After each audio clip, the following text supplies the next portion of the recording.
So, I have been dabbling with a couple of weapons and talisman and setups and builds, and I could remember that someone way back in like an old video mentioned the two-handed or power stance miladies, or the light great swords, that they have the luxury to skip to the last button or last move in the R1 cycle. So why is this so important? So let me show you real quick. If you do a heavy attack into the power stance L1, that is the last attack of a chain. So why is this so cool, and why is that so handy?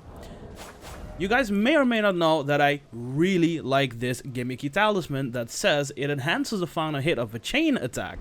This counts as the final hit of a chain attack. So you can see how easy you can set it up. You can set it up out of a heavy jump attack.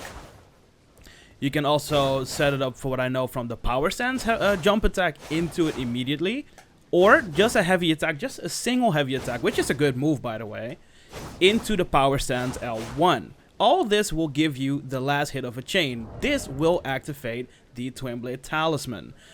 So to make this even more lethal, I thought, you know what, I'm gonna try and combine this with Bleed and Seppuku. I think this is a bit overkill if you do not like double buffing, because I also use Sacred Bloody Flesh. You don't have to do this. This also works very effectively with just Lightning Infusion.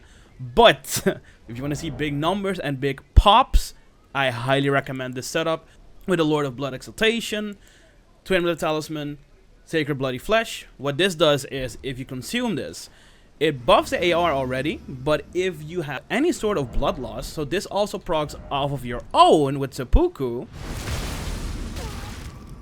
right? It buffs it even more. As you can see, 782.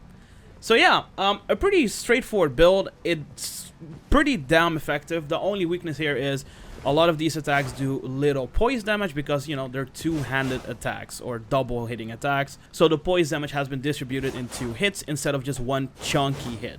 And yes, in this meta, you need a good attack to break hypo armor or poise.